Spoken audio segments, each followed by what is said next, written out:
Hello dear students, welcome to PK academy. शुरू करते हैं। पुराने लेक्चर से लेकर के हमने पढ़ लिया, करंट डेंसिटी पढ़ लिया। करंट डेंसिटी इक्वल टू है J equal to I upon A या फिर A cos थीटा, है ना। आपने वो लिया था, एरिया वो लिया था जिसमें करंट परपेंडिकुलर थी, और आप यहां से I इक्वल टू बनाया था J A cos थीटा, या फिर लिखा था I equal to vector J dot A, vector J dot vector A, और यहां से आपने बताया करंट इज प्योर स्केलर, क्योंकि ये दो स्केलर प्रोडक्ट यानी अधिक गुणन का रिजल्ट आता है। ठीक है, तो इस यहां से आपने बताया इसके बारे में। कैसी क्वांटिटी बताया? J कैसी क्वांटिटी है? J कैसी क्वांटिटी है? सदिश एम्पीयर पर मीटर स्क्वायर वेक्टर क्वांटिटी है भाई। अगर ये वेक्टर क्वांटिटी है तो इसमें डायरेक्शन भी होगी, तो डायरेक्शन किधर से किधर होगी? डायरेक्शन किधर से किधर होगी? डायरेक्शन किधर? अरे भाई J इक्वल टू I भाई, ये जिधर जाएगी देखो, ए से मत लेना देना रखो, एरिया के परपेंडिकुलर करंट है, कौन बचा? J equal to I। पर यूनिट एरिया से कितनी करंट गई उसे क्या कहा गया? J। तो जो I की डायरेक्शन भाई J की डायरेक्शन, और I की direction higher field to lower, higher potential to lower potential, या फिर in direction of electric field. तो J की डायरेक्शन क्या है? J की डायरेक्शन है I की डायरेक्शन। अरे होगी कि नहीं होगी? तो J की दिशा वही किसकी दिशा? I की दिशा। लीजिए, और इसके बारे में एक और चीज जो छूट रही थी आपकी, डायमेंशनल फार्मूला J। तो डायमेंशनल फार्मूला ये एम्पीयर, ये पर मीटर स्क्वायर, तो आप इसका डायमेंशनल फार्मूला बनाएंगे। बताइए डायमेंशनल फार्मूला क्या बनाएंगे? -2 खुद देखो, मीटर स्क्वायर ऊपर जाएगा तो मीटर -2 होगा, इनटू में आएगा, तो आपका आएगा m0 रहेगा, tv0 रहने वाला है, डायरेक्ट लिखो l -2 के। ये होगा डायमेंशनल फार्मूला। यूनिट क्लियर हो गया, डायमेंशन क्लियर हो गया, डायरेक्शन भी क्लियर हो गई, क्लियर हो गया। अब ठीक है, करंट डेंसिटी पढ़ लिया। करंट का फार्मूला क्या था सबको याद है? I Q upon T।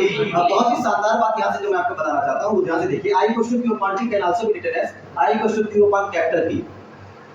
जितना लगाओगे, जब कहीं पर आपको ये बताया जाएगा कि कोई सर्कुलर पाथ है, और सर्कुलर पाथ में कोई हमारा चार्ट चक्कर लगा रहा है, सर्कुलर पाथ वृत्तीय वृत्ताकार रास्ता है, और उस वृत्ताकार रास्ते पर हमारा कोई चार्ज पार्टिकल है जो क्या लगा रहा है? चक्कर लगा रहा है। और ऐसे केस में आपके पास बताया जाएगा टाइम पीरियड। क्या हो सकता है कि ये बताएगा कि इतने चक्कर, इतनी देर में एक चक्कर लगाया, ठीक है, ऐसा कुछ क्वेश्चन बताया जाएगा, उस टाइम पीरियड को लेकर के दिया जाएगा, और चार्ज बता देगा कि एक टी इलेक्ट्रॉन है या फिर कोई चार्ज पार्टिकल है। तो इसके बारे में कुछ भी दे सकता है, लेकिन हो सकता है क्वेश्चन आपको ये टी के बजाय टाइम पीरियड को दे दे, कितनी देर में एक चक्कर पूरा करता है, या फिर क्वेश्चन और घुमा सकता है और क्या कह सकता है कि 1/t को लिख देंगे 1 अपॉन टाइम पीरियड का फ्रीक्वेंसी होता है, और आपको क्या नया फार्मूला आपके लिए बना सकते हैं Q into F। तो आपके लिए करंट का दूसरा फार्मूला जो बनाया जा सकता है I Q into F। UP board में 2025 में इस बार क्वेश्चन भी इसी फार्मूले पर आया था, और सारे बच्चे कंफ्यूज किए हम कैसे लगाएं इसको। उसने टाइम ना दे करके क्या बता दिया था कि इतने रिवोल्यूशन पर सेकंड में लग रहा है, और एक इलेक्ट्रॉन है जो कि किसी वृत्ताकार परिधि के चारों ओर चक्कर लगा रहा है, वृत्ताकार परिधि पर चक्कर लगा रहा है, सर्कुलर सर्कमफ्रेंस है, सर्कुलर पाथ है, और ये बताना है कि अब उसकी फ्रीक्वेंसी दे रखा था। अब बच्चे के दिमाग में क्या आता है कि भाई हमें क्यों क्वांटिटी लगाना है, चार्ज पता होना चाहिए और क्या पता होना चाहिए? टाइम, और उसने क्या दे रखा था? फ्रीक्वेंसी। अब सब कंफ्यूज कि कैसे लगाएं, तो आपके लिए वहां पर ये फार्मूला काम आ सकता है। ठीक है, तो करंट का ये फार्मूला जो पीछे छूट गया था। चलते हैं अपने अगले टॉपिक की ओर, which is known as Ohm's law. कल बताया क्या था कि ओम्स लॉ हम पढ़ने वाले हैं, है ना। तो ओम का नियम जो कि क्लास 10 में पढ़े भी हैं, तो ओम्स लॉ, ओम का नियम, ओम का नियम, ओम्स लॉ, OHM है, ओम्स लॉ। क्या है ओम्स लॉ, उसके बारे में जानते हैं। ओम्स का, जैसे ओम के बारे में बात करो, है ना, कुछ लोग हिंदू धर्म में ऐसा बोलते हैं कि ओम, मैं ओमकार ऐसा बोलते हैं, सर्वथा नियत वाला, कांस्टेंट वाला। इसमें भी कैसे कुछ ऐसा ही है, सारी चीजें कांस्टेंट रखते हुए, सारी चीजें कांस्टेंट रखते हुए पढ़ाया जाता है। क्या क्या चीज कांस्टेंट रखते हैं, जैसे आप आसपास देखो फिजिक्स है तो फिजिकल बॉडी के बारे में ही पढ़ाया जाएगा, है ना।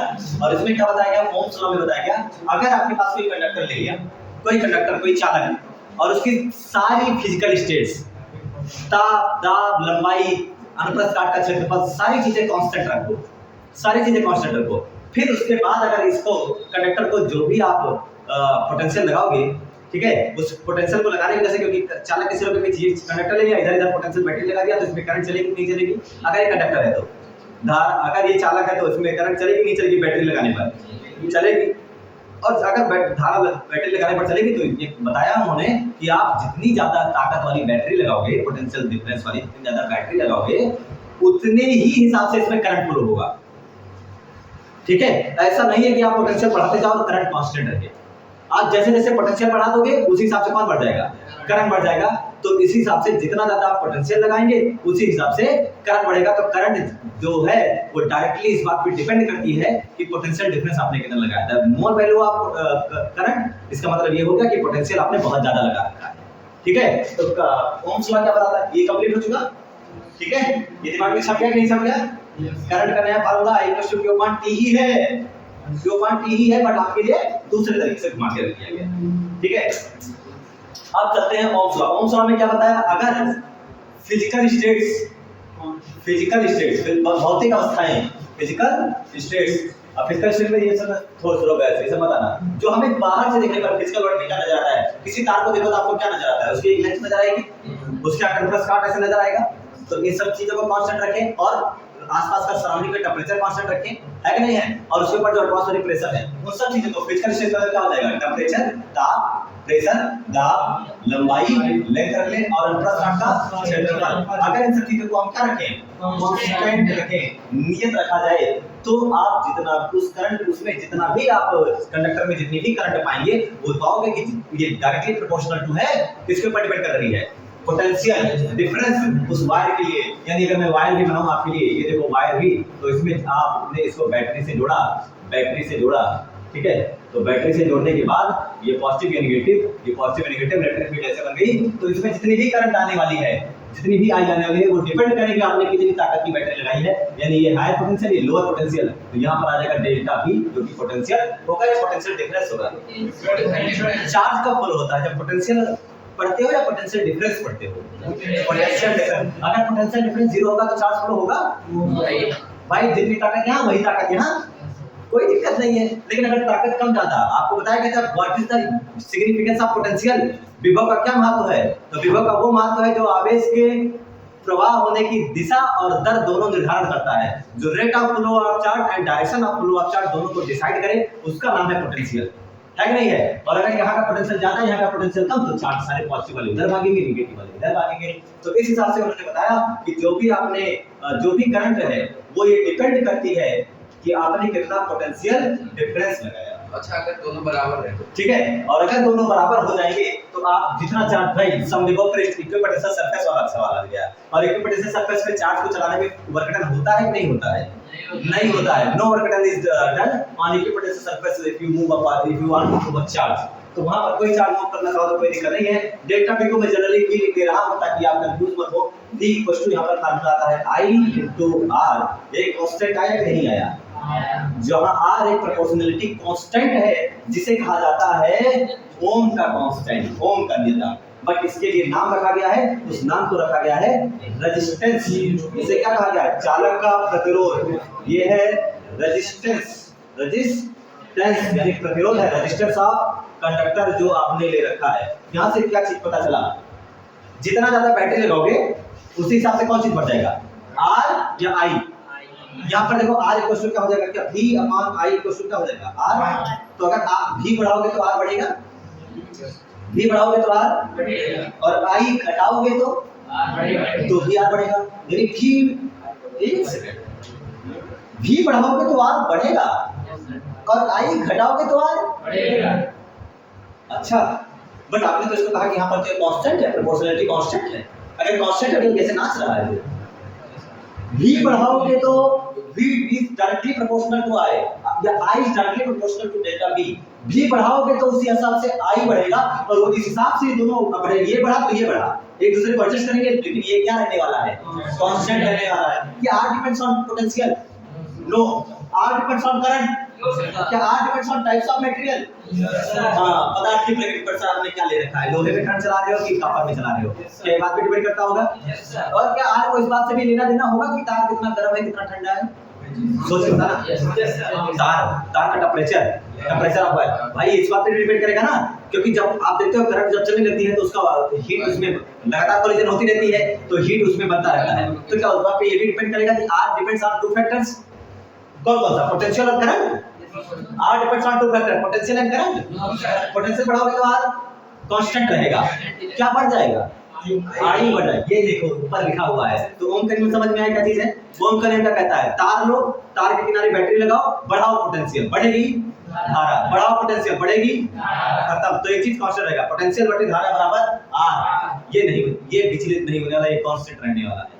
और हम बात पढ़ रहे हैं कंडक्टर्स को लेकर के, इंसुलेटर्स, सेमीकंडक्टर्स के बारे में नहीं पढ़ रहे हैं, ठीक है। कुछ हद तक, कुछ लिमिट तक वो लोग भी इसको फॉलो करते हैं, ठीक है। जो फॉलो करते हैं उन्हें हम कहते हैं कि भाई वो ओम के ओमीय परिपथ हैं, ओमियन सर्किट्स हैं, ठीक है। और जो नॉन ओमियन सर्किट्स हैं, अनोमीय वाले, अनोमीय परिपथ उन्हें क्या बोलते हैं कि वो फॉलो नहीं करते, डी और आई का रेशियो कांस्टेंट नहीं आता है। तो ओम का नियम अगर देखना चाहते कर सकते हैं। अगर किसी चालक की भौतिक अवस्था, सामर्थ्य, तापमान, लंबाई आदि में परिवर्तन देखा जाए तो चालक के सिर के बीच लगाया जाए विभवांतर, उसमें पानी धारा का समानुपाती होता है। तो डेल्टा v प्रोपोर्शनल आई, तो v इक्वल क्या है फार्मूला, डेल्टा v। यहाँ ये v पोटेंशियल नहीं है, ये सबके दिमाग में बात छपी होनी चाहिए, ये पोटेंशियल डिफरेंस है। ये दिमाग में याद रखना, चालक के सिरे के बीच लगाया गया विभवांतर, उसमें प्रवाहित धारा के अनुपाती बताया जाता है। तो उसमें जो भी धारा लगाओगे वो डिपेंड करेगी कि आपने कितना पोटेंशियल लगा रखा है, ठीक है। डेफिनेशन लिखोगे, डेफिनेशन लिखो सब लोग। If physical states of a conductor remains constant, physical states bracket में temperature, pressure, length and cross sectional area. यदि किसी चालक की भौतिक अवस्था, सामर्थ्य, तापमान, लंबाई, स्पीड से लिखो। यदि किसी चालक की भौतिक अवस्था, सामर्थ्य, तापमान, लंबाई आदि नियत रहे या कोई परिवर्तन न करे, if physical states of a conductor remains constant,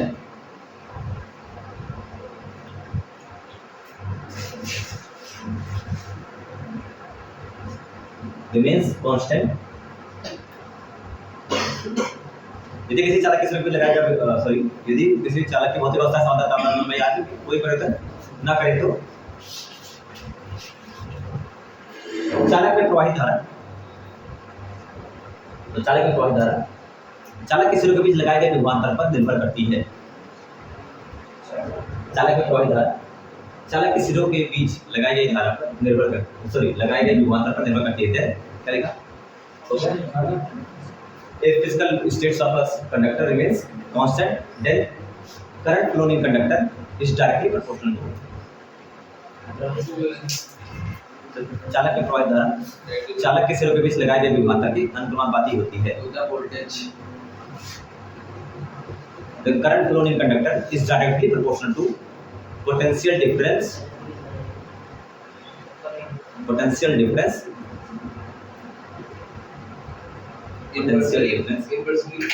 directly नहीं डायरेक्टली proportional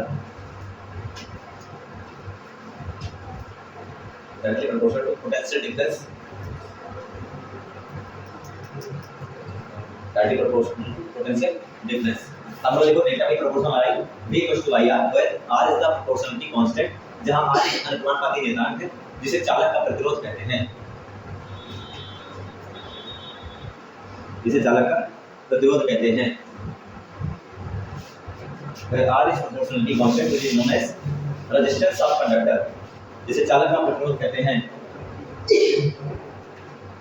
रेजिस्टेंस के बारे में क्या कहलाया, देखो फार्मूला, एक रेजिस्टेंस, एक ओम के नियम को दूसरे तरीके से कैसे डिफाइन कर सकते हो। ये जो हमने पढ़ा वो पढ़ा, भौतिक अवस्थाएं में कोई चेंज ना करे तो डेल्टा v प्रोपोर्शनल आई आएगा, उसको दूसरे तरीके से क्या कर सकते हो। अगर किसी चालक की, अगर किसी कंडक्टर की फिजिकल स्टेट्स कांस्टेंट रहेगी तो जो भी पोटेंशियल डिफरेंस लगाया और जो भी इसमें करंट चली, उन दोनों का अनुपात नियत रहने वाला है। ऐसे भी कह सकते हो, the ratio of potential difference and current is going to be constant and the constant is known as resistance of the conductor। इस चीज को भी ओम के नियम को दूसरे तरीके से भी रिप्रेजेंट किया जा सकता है। क्लियर हुआ सबको। जब r के बारे में क्या लिखा, r क्या है, रेजिस्टेंस कांस्टेंट है, और जो क्या चीज है, रेजिस्टेंस ऑफ कंडक्टर। तो रेजिस्टेंस का मतलब क्या हुआ, रेजिस्टेंस का मतलब क्या हुआ, व्हाट इज रेजिस्टेंस, क्या चीज है। जैसे आपने वोल्टेज बढ़ाया, सपोज दैट, ध्यान से देखो, इसके बारे में ध्यान से देखो कि क्या होता है। जैसे मान लो आपने लगाया यहाँ पर 10 वोल्ट, करंट मिला 2 एम्पीयर, कितनी मिली, आपने 10 वोल्ट का यहाँ पर लगाया, इसके अक्रॉस जो पोटेंशियल डिफरेंस है वो 10 वोल्ट का है, तो करंट मिली कितना, 2 एम्पीयर। तो अगर V अपॉन I करो तो कितना आएगा, 10/2 = 5, कुछ तो है, ये 5 एक चीज है। अच्छा, अगर ऐसे देखो तो 10 = 2 करो, जितना मैंने पोटेंशियल लगाया उतना मुझे करंट मिलनी चाहिए, उतना नहीं मिला, और पक्की बात है कोई और बैठा हुआ है जो इसको बैलेंस करने के काम आएगा, that is known as R। और इस R की वैल्यू यहाँ पर कितनी है, 5। अगर सोचो मैंने 10 लगाया तो 2 मिला, मैं 20 लगाऊंगा तो मुझे कितना मिल सकता है? जब 4 मिल जाएगा, क्या एम्पियर? 4 एम्पियर। चेक करके देखिए, अगर 20 बराबर हमारे पास 4 एम्पियर मिली, इसका मतलब मल्टीप्लाई यहां कुछ ऐसे नंबर से मल्टीप्लाई करो जिसको इक्वल करेगा, और फिर आगे के काम है 5। देखो यहां भी कांस्टेंट है और यहां भी कांस्टेंट है। जितने भी ओम्स लॉ को फॉलो करते हैं उन सब में आर की वैल्यू क्या आने वाली है? कांस्टेंट है। जैसे पोटेंशियल बढ़ाया, क्या चीज बढ़ गई? करंट बढ़ गई। पोटेंशियल बढ़ाया तो करंट बढ़ गई, पोटेंशियल घटाओगे तो करंट घट जाएगी, और दोनों का रेशियो क्या रहने वाला है? कांस्टेंट रहने वाला है। This is known as resistance of conductor. इसके यूनिट के बारे में बात कर ले तो, यूनिट के बारे में बात करें तो अभी यूनिट के बारे में क्यों बात करते हैं? स्पेशल रेजिस्टेंस को लेकर के हम बात कर लेते हैं। What is resistance? रेजिस्टेंस क्या है भाई? रेजिस्टेंस आज अभी भी समझ में आया। रेजिस्टेंस क्या है? जो आपके ताकत के प्रभाव को बहुत नहीं बढ़ने देता, बल्कि ये फिक्स रेशियो में बढ़ाने का काम करता है कि नहीं है? यानी बाकी सबको क्या कर लेता है? रोकने का काम करता है। रेजिस्टेंस वो होता है जो रेजिस्टेंस बाहर की प्रॉपर्टी है, अंदर की प्रॉपर्टी।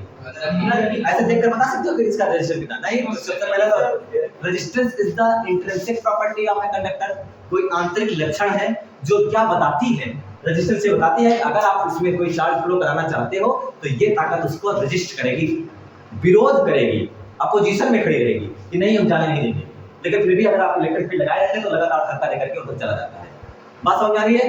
रेजिस्टेंस कैसी प्रॉपर्टी है? रेजिस्टेंस के बारे में प्रतिरोध क्या है? किसी चालक का वैद्युत प्रतिरोध, इलेक्ट्रिक रेजिस्टेंस। दुनिया में कोई भी रेजिस्टेंस हो जो किसी के भी फ्लो को रोके, चाहे वो हीट की फ्लो को रोके जिसे बोलते हैं थर्मल रेजिस्टेंस, चाहे वो आपके किसके फ्लो को रोके, करंट के फ्लो को रोके, तो हो गया इलेक्ट्रिक रेजिस्टेंस। करंट का मतलब चार्ज के, तो रेजिस्टेंस इक्वल टू क्या हो जाएगा? ये आंतरिक लक्षण है, इंट्रिंसिक प्रॉपर्टी है, आंतरिक लक्षण है, ठीक है, जो क्या करती है? जो करंट के फ्लो को अपोज करने का काम करती है, सपोर्ट नहीं करती है। इंट्रिंसिक प्रॉपर्टी है जो करंट को मतलब धारा को, करंट बोल दो या फिर किसको बोल दो? चार्ज के फ्लो को मतलब ये करंट हो गया। चार्ज के फ्लो को सपोर्ट करती है कि विरोध करती है? विरोध करती है, अपोज करती है, रेजिस्ट करती है, ठीक है, अपोज करती है। ये हो गया। अब ये तो क्या फीलिंग वाली डेफिनेशन, रेजिस्टेंस हो गया, है ना? कि ऐसा आंतरिक लक्षण जो आवेश के प्रवाह को ना होने दे, रोकता है कि नहीं भाई कहां 20 वोल्ट लगाओगे तो 200 रुपए दे दूंगा, नहीं खा लूंगा, सब खा लेगा। रेजिस्टेंस वो होता है, एक और डेफिनेशन इसकी जानो। रेजिस्टेंस वो होता है जो बैटरी से एनर्जी लेकर के जो चलते हैं वो सब खाने का काम करता है। तभी तो आपका यही सब रेजिस्टेंस वगैरह यूज कर लिया जाता है। कभी इलेक्ट्रिक बल्ब में यूज कर लिया जाता है, कभी फैन में यूज कर लिया जाता है, रेफ्रिजरेटर में यूज कर लिया जाता है। On the basis of resistance कहते हैं ये इतनी ताकत खाएगा, ये इतनी ऊर्जा खाएगा, और उसको अगर जाकर के आप टच करो, मालूम फैन वगैरह कुछ देर चला टच करो तो आपको गर्म महसूस होता है। क्यों? क्योंकि वो एनर्जी लगातार खाता रहता है। तो ये फिर बाहर से जो भी आपके पास इलेक्ट्रॉन वगैरह एनर्जी लेकर के आते हैं, वो एनर्जी को क्या करने का काम करता है? भाई रेजिस्ट करेगा, भेज जाने नहीं देंगे। कुछ रिश्वत ब्राइब, तो कुछ क्या करता है? कुछ एनर्जी घूस लेता है, और एनर्जी को घूस लिया, कुछ पा गया, अच्छा ठीक है मिल गया, ठीक है, समझ रहे हो बात को?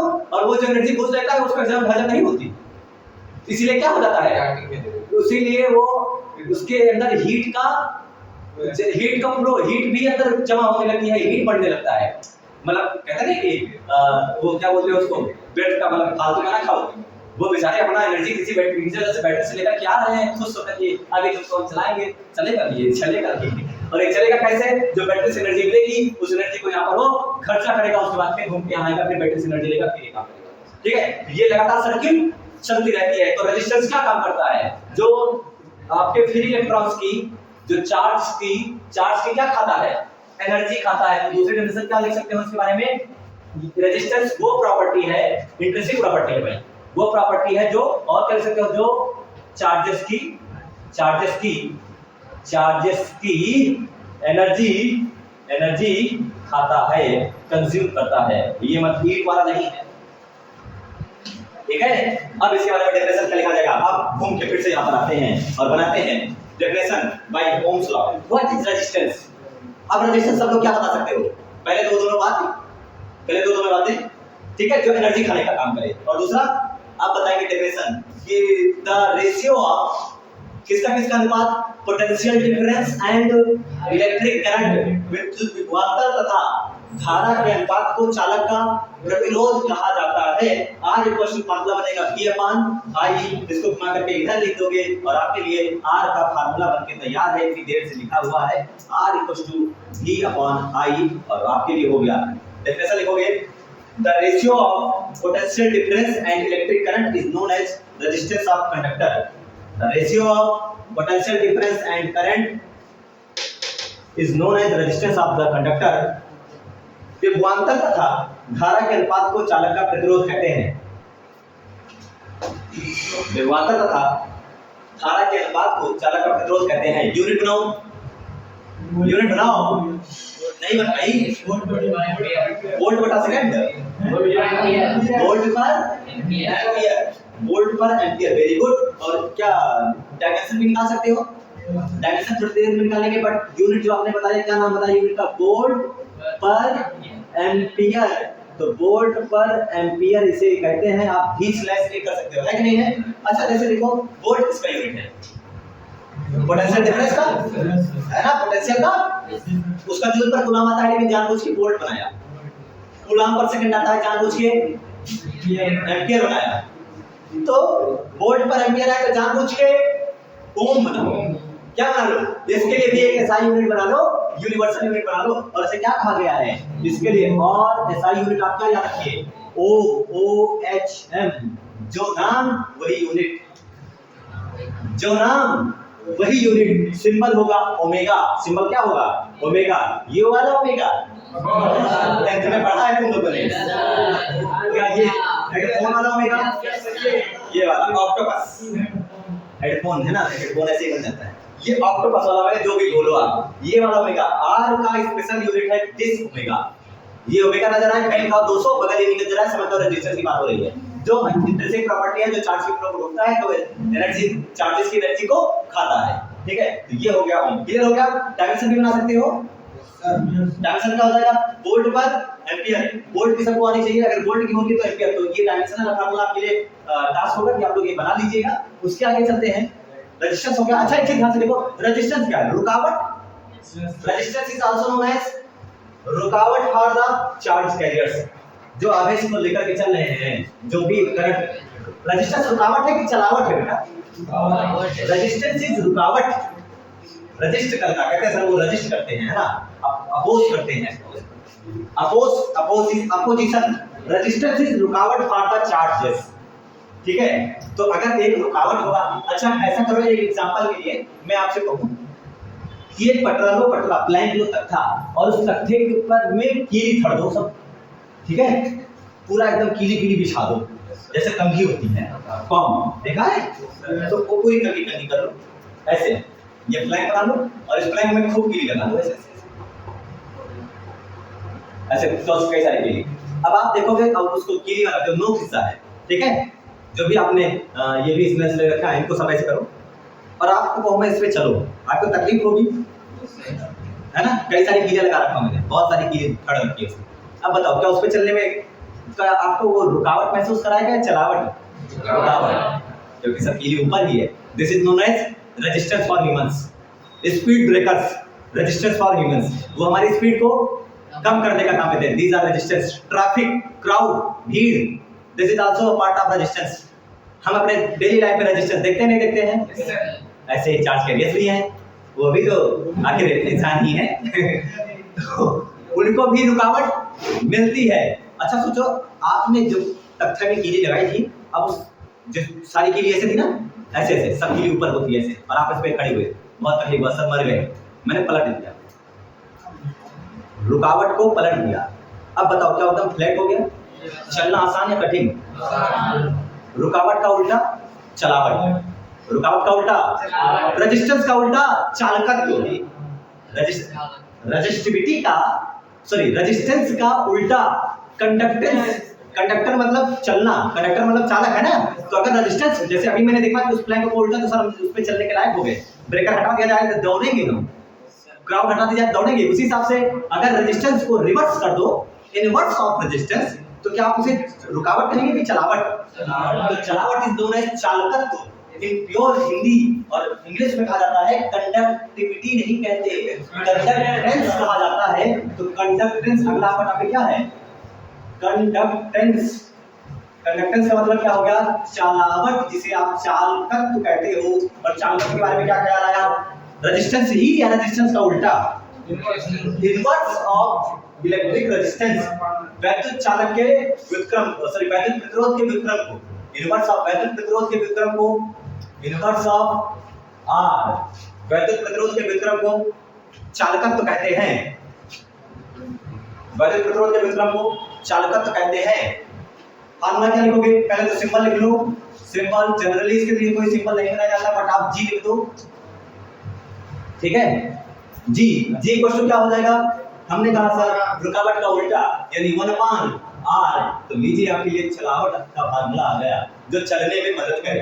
रेजिस्टेंस का उल्टा भाई आपने कहा नहीं, अच्छा का उल्टा बुरा, बुरा का उल्टा अच्छा। ये बुरा था, अरे बुरा कहाँ गया? ये बुरा था, हमने गुड बना लिया बुरा का गुड कर लिया। तो क्या हो गया?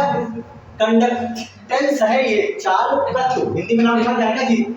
इस चीज पे ध्यान रखें। कई बार बच्चे का ध्यान रखते हैं चालकता और चालकत्व को एक ही कंसीडर कर लेते हैं और वो एरर है। कंडक्टिविटी और कंडक्टेंस दो अलग अलग चीजें हैं। जैसे सिग्निफिकेंस महत्व है कि नहीं है? तो एएनसी आ रहा है तो आप उसको तो से याद रखिएगा, ठीक है? कंफ्यूज मत होना। G equal to 1/r। Unit ohm ये बताओ, ओम इनवर्स है नहीं है? अब ओम इनवर्स के लिए क्या याद रख लो कि ओम की पावर माइनस का। या फिर दूसरा भाई आर इक्वल टू आपने लिखा था वोल्ट पर एम्पियर, क्या लिखा था? वोल्ट पर एम्पियर। तो इसको लिखोगे एम्पियर पर, ये लिख सकते हो। इसको एक और नाम से जानते हैं, जैसे उसको लिखते हैं उसको लिखते हो ओम, क्या लिखते हो? ओम। अब ओम का उल्टा करो तो महो, MHO महो, यानी ओमेगा 1/ओमेगा। अरे यही तो होगा, ओमेगा को उल्टा कर दो तो क्या हो जाएगा? ओमेगा। कैसे बनेगा ये बता लेना। तुम ये यूज ही नहीं करोगे, तुम ये यूज करोगे, महो बोल दिया जाएगा। महो देखो ओम के जैसा शानदार और दिमागी साइंटिस्ट कोई रहा होगा? अपने जब उसने आर बताया तो उसने कहा कि मेरे नाम पर इसका यूनिट रखो ओम। और जब कहा कि अच्छा मेरा उल्टा भी है धरती पर, एक काम करो इसी का उल्टा कर दो महो, ठीक है? ऐसे भी आप लोग कोई क्वांटिटी का डिस्क्राइब करो और उसका अगर उल्टा अवेलेबल हो जाए तो अपने ही नाम की स्पेलिंग उल्टा करना, घुमा देना, ठीक है? जैसे आर ए, मान लो किसी की क्वांटिटी आई, किसी ने अपना यूनिट दिया राज, अब इसका उल्टा कर दो जार, हो गया। समझ में आया? ये यूनिट ये तुम्हारे राज और जार के लिए नहीं है, किसके लिए है? ओम और महो के लिए है। समझ में आया? क्लियर हुआ? टॉपिक क्लियर हुआ कंडक्टेंस का? क्लियर है सबको? अब अगला टॉपिक लिखो। अगला टॉपिक लिखो। ये बिगाड़ा गया, इसको बना रहने दो, फिलहाल उससे कुछ बिगाड़ता नहीं है। अगला हेडिंग है आपका स्पेसिफिक रेजिस्टेंस और रेजिस्टिविटी। स्पेसिफिक रेजिस्टेंस विशिष्ट प्रतिरोध या प्रतिरोधकता। स्पेसिफिक रेजिस्टेंस या फिर केवल इसको किस नाम से जानोगे? रेजिस्टिविटी। विशिष्ट प्रतिरोध या फिर केवल नाम रखोगे प्रतिरोधकता। दोनों नाम याद रहेगा, विशिष्ट प्रतिरोध या फिर प्रतिरोधकता, दोनों का नाम एक ही है। कंफ्यूज मत होना, इसलिए दोनों नाम लिख दिए गए हैं, दोनों चीजें एक ही हैं। ये क्या चीज है बताओ ध्यान से। अब क्या बताया गया उसको सोचो। रेजिस्टेंस के ऊपर थोड़ा सा एप्लीकेशंस लेकर के चलते हैं कि कैसे क्या ये आएगा, थोड़ा सा स्पेशल टाइप ऑफ। मतलब अभी तक तो रेजिस्टेंस पढ़ा, volt upon current, potential upon potential difference upon current, ये हमने नॉर्मल रेजिस्टेंस पढ़ा। बट हमारे डेली लाइफ में नॉर्मल रेजिस्टेंस में हम बार-बार V अपॉन I करने से अच्छा है कोई और तरीका देखें। और तरीके में क्या हमारे पास अलग-अलग तरीके की वायर्स होती हैं। अपने डेली लाइफ में वायर्स एक ही लेंथ की होती है कि अलग-अलग लेंथ की? एक ही मोटाई की अलग-अलग। केबल देखो, जो केबल वायर्स होते हैं वो बहुत मोटे होते हैं, उनसे भी ज्यादा मोटे होते हैं जो वो क्या बोलते हो, एक टावर से दूसरे टावर को कनेक्ट करने वाली लाइंस होती है नहीं? तो सोचो, और हमारे घर में जो वायर होती है बहुत माइक्रो में बहुत कम होती है उसकी रेडियस। तो हम डेली लाइफ में अगर देखें तो हमारा जो रेडियस है लगातार radius of cross sectional area change हो रहा है, लेंथ चेंज हो रही है। कभी यहाँ से यहाँ तक के लिए वायर ले लेते हैं, मोबाइल का चार्जर इतना बड़ा, लेकिन घर में वायरिंग बहुत गली पूरे घर में चाहिए, तो वायर बहुत बड़ा होता है, लेंथ भी चेंज हुई और एरिया भी, क्रॉस सेक्शनल एरिया भी चेंज हुआ। तो इन्हीं बातों को ध्यान में रखते हुए कि अगर इन दोनों का इफेक्ट हम देखें तो सबसे पहले क्या बात बताइए, उसको ध्यान से देखें। आर प्रोपोर्शनल, किसी चालक का प्रतिरोध किस पार्ट पे डिपेंड करता है? आप तो आर प्रोपोर्शनल। अच्छा ध्यान से देखो, मैंने 100 इलेक्ट्रॉन ले रखे हैं, 100 फ्री इलेक्ट्रॉन्स, 100 फोकट के इलेक्ट्रॉन्स है मेरे पास, इसमें से मैंने चलाया L1 लेवल से, और मैंने 100 फ्री इलेक्ट्रॉन को चलाया, ए सेम है, अभी मैं ए में कोई चेंज नहीं कर रहा हूं, इतने बड़े से L2 से चलाया, सबको दिख रहा है L1 is greater than L2, L2 is greater than L1, L2 is greater than, बताओ 100 इलेक्ट्रॉन को चलने में किसमें ज्यादा दिक्कत होगी, ए में या बी में? इलेक्ट्रॉन्स को किसमें ज्यादा दिक्कत होगी? बी में। क्यों? क्यों? कैसे पता चला? कैसे पता चला? कि अच्छी नहीं देखो, चौड़ाई की बात सच्चे में ए से में एक ही बात नहीं कर रहा, खुद से एनालिसिस करो। यहाँ पर जो ट्रैफिक है वो ट्रैफिक केवल 10 मीटर पे है, वही ट्रैफिक, और यहाँ वही ट्रैफिक 100 मीटर पे फैल गई।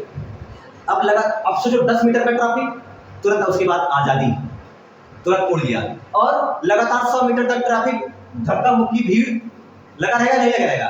Register depends on length, directly proportional, indirectly proportional. जैसे मैंने देखा कि मैंने लेंथ वायर की बढ़ाई, तुरंत क्या होगा? रेजिस्टेंस बढ़ने लगा। खेतों में पाइप बिछाया जाता है इंजन के लिए, तुरंत अगर पाइप जैसे बगल ही लगा दो तो देखते हो पाइप का वाटर का फ्लो कितनी तेजी से हो जाता है नहीं? बहुत बढ़िया से बगल में तुरंत पानी गिर गया, और उस पानी की पाइप बहुत लंबी कर दो, बहुत लंबी कर दो, तो आपको उस पानी में क्या नजर आएगा? क्या रेजिस्टेंस नजर आएगा? नहीं आएगा। आप ये महसूस करेंगे कि जो पाइप, वो पानी की पाइप है वो धीरे-धीरे मोटी हो जाती है, और फिर पानी बहुत धक्के से जाता है, बहुत प्रेशर से जाता है। क्यों? क्योंकि रेजिस्ट कर रहा है बहुत तेजी से। तो रेजिस्टेंस डिपेंड्स ऑन लेंथ। तो अगर मैंने बताया आर प्रोपोर्शनल एल या 1/L, आर प्रोपोर्शनल, आप लोग बता रहे हो, मुझे नहीं पता है सर, अगर गलत होगा तो बहुत पीटूंगा, मुझे कुछ पता पड़ी है इस बारे में। सेकंड क्वेश्चन आ गया, एरिया को लेकर के बात कर लेते हैं। एरिया को लेकर बात करी जाए, एरिया को लेकर बना रखे देते हैं इलस्ट्रेशन, और दूसरा बात करते हैं एरिया को लेकर के। ठीक है, क्या है एरिया, उसको देखो। जैसे मान लो मेरे पास ये है, इस बार मैं लेंथ कांस्टेंट रखने वाला हूँ, ये A1, ये A2, ये समझो कि एक छोटी सी पाइप जो आपके घर में मोटर वाली पाइप होती है, और ये 6 इंची वाली पाइप है, A1 और A2। ठीक है, क्लियर है सबको? और लेंथ दोनों का L एंड L। अब आप मुझसे सोचिए, बताओ मैं कितने इलेक्ट्रॉन लाया? 100 बेटा, इधर से फेंका, इधर से फेंका, बताओ किसमें ताकत, किसमें ज्यादा विरोध होगा? ए में या बी में? क्यों? क्यों क्यों? ज्यादा लोग छोटी गली से जाएंगे तो दिक्कत होगी। ज्यादा लोग, 100 लोग इतनी छोटी सी गली से, 100 लोग एक पुलिया से जा रहे हैं तो दिक्कत होगी। 100 लोग, वही 100 लोग को ले जाकर के फ्लाई ओवर पे उतार जाओ, इतना चौड़ा कि 10 सी पुलिया एक में आ जाए, सोचो क्या आराम से चले जाएंगे? तो resistance depends on area. Yes, directly proportional कि इनडायरेक्टली? एरिया बढ़ा तो धक्का मुक्की बढ़ी कि घटी?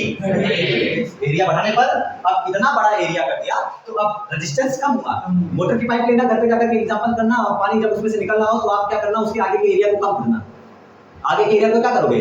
कम करोगे। जैसे एरिया कम करोगे आपको लगेगा कि रजिस्ट हो रहा है और वो बहुत तेजी से आगे निकलने लग जाते हैं। वहां पर शर्म मत लगाने लग जाना लेमत वाला। मैं क्या बताने की कोशिश कर रहा हूँ, केवल मैं ये बता रहा हूँ कि जब आप एरिया कम करोगे तो आपके हाथों पर ताकत ज्यादा मिलेगी, वो पानी आपको रजिस्ट जरूर करेगा। क्या बात समझ में सबको? तो R proportional A, R proportional A तो लिखा तो है मैंने पानी कहाँ ये बताए, यही आप रखो है बड़े बताए। क्लियर हो गया सबको? क्या दोनों आर ही है कि दोनों अलग अलग है? दोनों आर है, तो दोनों आर है तो क्या दोनों ऐसे नहीं लिखा जा सकता एल पानी? तो अगर प्रोपोर्शनल है तो उसको हटाए, तो इसमें से कोई फर्क पड़ता नहीं। आर प्रोपोर्शनल लिखाने हम तो इक्वल टू करते हैं, थोड़े पहले पड़ गया कि माने कुछ बात दोनों आर इक्वल टू क्या कुछ आएगा, एक कांस्टेंट आएगा। क्या आएगा? कांस्टेंट, जिसे कहते हैं रो। लेकिन तुम मत रो ना, रो एल अपॉन ए, जहां ये रो क्या एक स्पेशल केस में आया क्या है, जब हमने बात करी कंडक्टर की लेंथ और एरिया को लेकर के, है ना? जब हमने चालक के लेंथ को और क्रॉस सेक्शनल एरिया को लेकर के बात करी, तब हमारे पास आया रो, एक स्पेसिफिक, एक अच्छा खासा है ना, विशिष्ट एक स्पेशल रेजिस्टेंस आया। अभी तक केवल रेजिस्टेंस की बात कर रहे थे, तो resistance depends on length, resistance depends on, क्या इस रो को लेना देना होगा और ऐसे ही नहीं, रो का लेना देना होगा ऐसे और ऐसे ही नहीं, सोच बताना है। रो को कोई लेना देना नहीं, क्योंकि रो क्या है, कांस्टेंट है, रो कांस्टेंट है। क्या resistance depends on length, yes sir, resistance depends on area, resistance depends on rho, yes. क्यों? क्योंकि resistance depends on property of medium, quality of medium, resistance depends on temperature. Rho किसकी property है, रो किसकी property होगी, conductor की या फिर length और एरिया की? Rho is the property of material, आप इधर से कंडक्टर, ये चालक का गुण है, स्पेशल है चालक के बारे में। मान लो मैंने इतना बड़ा लोहे का तार ले लिया और इसको काट दिया दो भाग में, इसका क्या चीज सेम रहेगा, आर या रो? आर या रो? मैंने इसको दो बराबर भाग में काट दिया, क्या रो कांस्टेंट रहने वाला है? जबकि इस बात से कोई लेना देना नहीं कि एल और है, तो यहाँ से रो का फार्मूला क्या निकल के आएगा, रो इक्वल टू आएगा आर ए अपॉन एल, और यहाँ पर और आगे बात करें, आर का यूनिट, आर का यूनिट, एरिया का unit meter square upon length का यूनिट मीटर, तो मीटर से तो मीटर गया, यूनिट केवल क्या निकल के आएगा, ओम इनटू मीटर, तो ये हो गया आपका ओम मीटर। और इसका क्या डायमेंशन भी निकाल सकते हो हम लोग, नहीं भी निकाल पाओगे, डायमेंशन भी निकाल लोगे। तो रो के बारे में क्या क्या बात है कि resistance depends on length, resistance depends on area but inversely proportional. R equal to क्या हो गया, R proportional L by R equal to rho by, जहां रो क्या है, रो क्या है, किसी चालक का विशिष्ट प्रतिरोध है जो कि डिपेंड करता है, जैसे R डिपेंड नहीं करता V और I पर, वैसे रो डिपेंड नहीं करता A और रो डिपेंड नहीं करता किस पे, रो डिपेंड नहीं करता किस पे नहीं करता L और A पर, तो किस पे डिपेंड करता है, डिपेंड करता है, रो डिपेंड करता है किस पे नंबर 1, क्या वो टेम्परेचर पे डिपेंड कर सकता है, टेम्परेचर वाला छोड़ो अभी, टेम्परेचर वाला सबसे बाद में पढ़ाएंगे। क्या quality of medium, property of material, property of कि आपका मटेरियल कैसा है, किस मटेरियल का, लोहे का है कि कॉपर का है कि सिल्वर का है नहीं है, तो डिपेंड्स करता है मीडियम मटेरियल पर, क्वालिटी ऑफ मटेरियल, पदार्थ की प्रकृति पर, nature of medium, nature of material, nature of conductor. Clear हो गया? और दूसरा क्या लिखते हैं साथ ले सकते हैं यहाँ पर, और किस पे डिपेंड करता है, टेम्परेचर पर। इसके लिए इसको स्पेशल करके पढ़ाया जाएगा, टेम्परेचर वाला, ठीक है, आपको पढ़ाया जाएगा, रोटी पर रोटी अपन प्लस अल्फा डेल्टा टी, ये सब कुछ पढ़ाया जाएगा आगे आने वाला है, ठीक है। दोनों बातें क्लियर हो गई, रो समझ में आया क्या चीज है, what is rho, rho equals to R A upon L, R A upon L अच्छे से याद रखना, कई बार यही वाला क्या करते हैं, यहाँ रो कर देते हैं, यहाँ आर कर देते हैं और फार्मूला सेम समझ लेते हैं, उनसे गलत हो जाता है, यूनिट निकाल के चेक कर लो आपका आ जाएगा। क्लियर हो गया?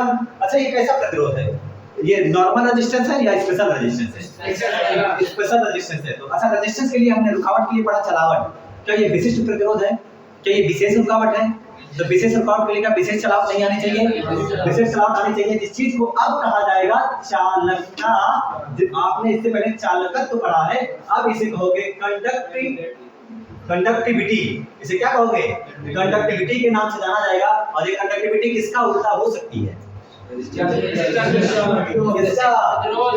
अरे भाई प्रतिरोध का उल्टा चालकत्व, तो विशिष्ट प्रतिरोध का उल्टा विशिष्ट चालकत्व या चालकता कहेंगे, या फिर इसे विशिष्ट चालकता के भी नाम से जाना जा सकता है, स्पेसिफिक कंडक्टिविटी या only you can say conductivity. क्या हो जाएगा इसके बारे में, तो कंडक्टिविटी होगा किसका उल्टा, इनवर्स ऑफ किसका, inverse of rho, inverse of rho का उल्टा कर दो, हंसना, इसीलिए इसका नाम रो रखा गया भाई, इसका नाम क्या रखा गया, रो, रो का उल्टा हंसना मतलब चालकता, चलने लगा घुस, अरे वाह चलने लगा। तो इसका सिंबल याद करो, सिंबल इसको लिखा जाता है सिग्मा से, किस लेटर से, तो आपके लिए आया sigma equal to 1 upon rho, sigma equal to 1 upon rho, आपका ओम इनवर्स मीटर इनवर्स, क्या आने वाला है, ओम इनवर्स, अरे यार इसका ओम इनटू मीटर होगा तो उसका ohm inverse meter, ohm inverse meter inverse sigma, बस इतना ही हमें तैयार करना, क्लियर है, बता दें। चलिए ठीक है, उसके बाद अभी बहुत सारे टॉपिक्स पढ़ने हैं। ओम्स लॉ डिफाइन हो गया आपका, रेजिस्टेंस डिफाइन हो गया और स्पेसिफिक रेजिस्टेंस डिफाइन हो गया है ना, और कंडक्टेंस एंड स्पेसिफिक कंडक्टिविटी, ये सारी चीजें क्लियर हो गई। और बाकी सारे टॉपिक्स कल करा जाएगा, ठीक है। इसी मिलते हैं इसी वक्त, तब तक के लिए ओके बाय। नोट्स बनाते रहिए, रिवीजन करते रहिए, लाइक शेयर सब्सक्राइब करना नहीं चाहिए। धन्यवाद।